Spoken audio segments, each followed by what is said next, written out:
بسم الله الرحمن الرحيم. سريعا، الزملكاويه الحقيقيين اللي عندهم كرامه وكبرياء ده اللي انا بخاطبهم. العيال التافهه اللي كانت بتجري ورا اشتغالات امام عاشور ما لهمش علاقه باللي انا هقوله. باختصار، امام عاشور جه عيط هنا في المكان ده وجاب امه عيطت وجاب اخوه عيط، عايز مستقبلي، عايز احترف في اوروبا المستقبل هناك. امام عاشور كان فاضل له 6 اشهر ويطلع مجانا. قعدنا نقول له يا ابني اللي انت عايزه هنديهولك، صمم، سافر. راح دنمارك، لعب 5 ماتشات، قعد اسبوع واحد. 6 اشهر دول احنا بعناه ب 3 مليون دولار. رجع فشل.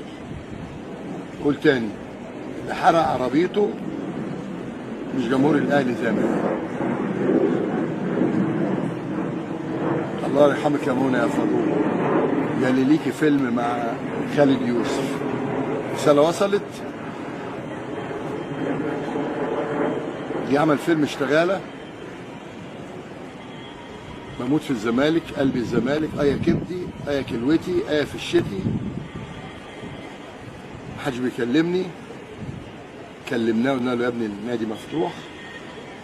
الراجل نسيبه في اتصال تليفوني، قال هجيبه واجي بكره، قلت له هستناك في البيت، مفيش عندي مشكله. بعد ما عمل الفيلم بقى طلع في المدرجات والزمالك امي وابويا واختي. الفيلم العبيط اللي عمله الواد التافه ده اللي كان جاي شحات، تاني بقول شحات والله جاي بشبشب زنوب.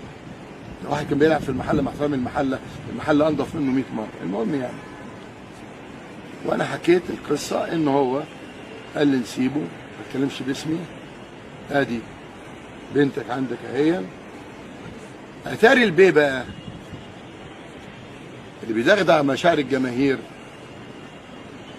وعامل اشتغاله، موقع في الساحل الشمالي في وجود، هقول لك بقى مين، حسام غالي وخالد مرتجي وامير توفيق. طب بتلعب على الزمالك لكل لعبه دي؟ يعني انت عايز تهيج مثلا الناس، يعني جمهور الزمالك عليا انا؟ لا، هيبقى المفروض الجمهور الحقيقي المحترم يقول عليك خاين.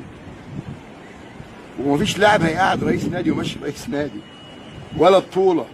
الكلام ده عند امك اللي انت جبتها تعيط هنا، تمام؟ فانا بسال سؤال، الفيلم انت عامله ليه؟ انت موقع في الساحل الشمالي اللي انا علمتك روح الساحل الشمالي بفلوس النادي، وبنيت عماره بفلوس النادي. بتعرف دلوقتي تروح الساحل الشمالي وتعاقد هناك وعمل افلام وبتاع.